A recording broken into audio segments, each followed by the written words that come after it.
I never thought my past as a Navy SEAL would matter in a quiet suburban neighborhood, but one afternoon it came crashing back in the most brutal way. 3 fake cops in tactical vests stormed onto my property, pretending to enforce HOA laws. And one of them made the biggest mistake of his life. He slapped my wife Sarah. By the end of that day, their faces looked nothing like they did when they arrived. Before we dive in, comment on which country you're watching from. Let's see how far this story travels. The whole thing started earlier that morning when Sarah went outside to water the garden. She noticed a strange black SUV circling our block 3 times before it stopped across the street. 3 men stepped out wearing dark tactical vests with shiny police patches sewn on.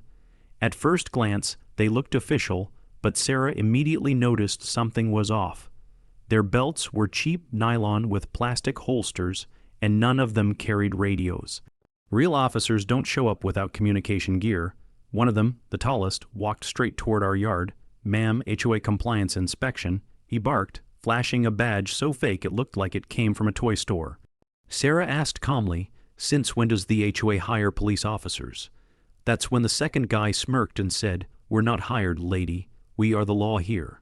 Sarah told them to leave immediately, reminding them that trespassing on private property without cause is a crime.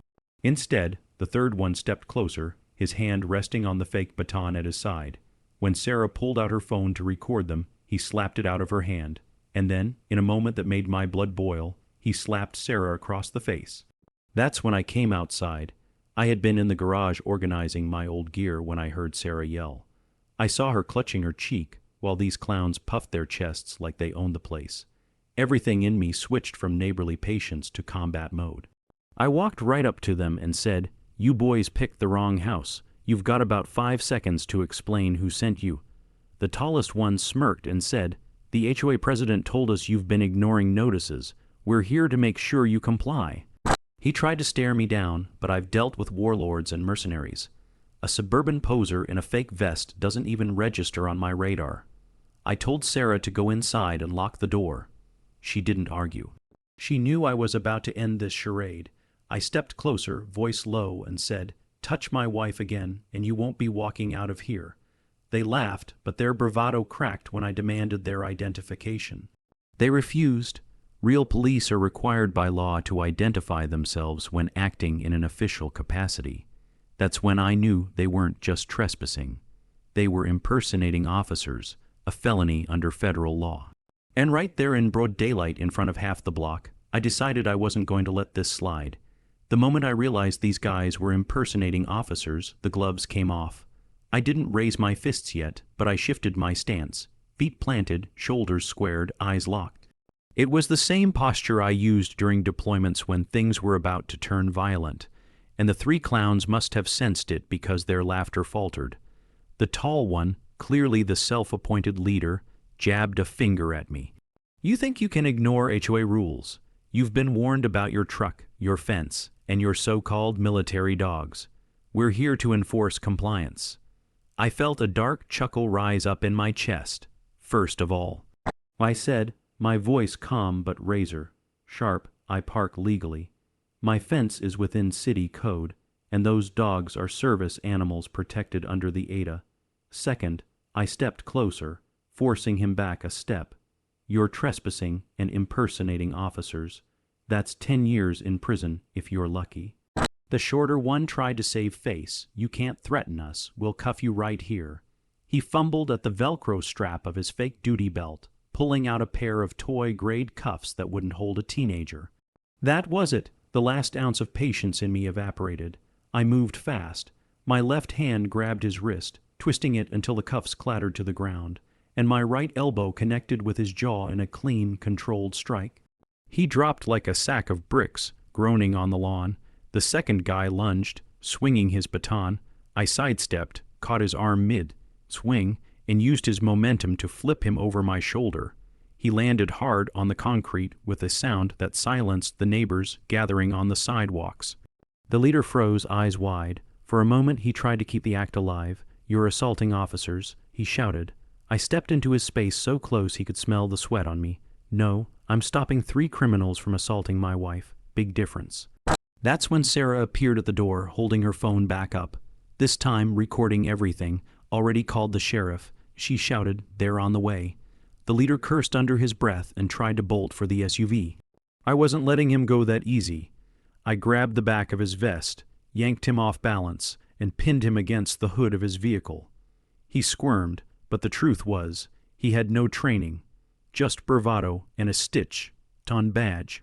By the time the real deputies arrived, 2 of the fakes were rolling on the ground, clutching injuries, and the third was face down on the SUV with my knee in his back. The deputies wasted no time. Guns drawn, they shouted, "Hands where we can see them." I raised mine immediately, stepping back while Sarah pointed out the 3 impostors. "Those are the guys. They hit me. They claim to be cops." The deputies disarmed them, ripped the fake vests off, and within minutes, the truth spilled out. The ringleader cracked first. Under pressure, he admitted the HOA president had paid them cash to teach us a lesson. That was the moment I realized this wasn't just harassment. It was a full-blown conspiracy. If you're enjoying this HOA story so far, like and subscribe because the story is only going to get better. Down at the sheriff's station, the 3 so-called officers looked pathetic. Their fake uniforms were bagged as evidence, their wrists cuffed for real this time, and their story was unraveling by the second. Under questioning, they admitted what I already suspected. The HOA president, Karen Ellis, had hired them. She told them to rough me up, scare Sarah, and make us fall in line. When the deputies turned to me and asked if I wanted to press charges, I didn't even hesitate. "Absolutely," I said. "Impersonating officers is a felony, and assaulting my wife is going to cost them dearly."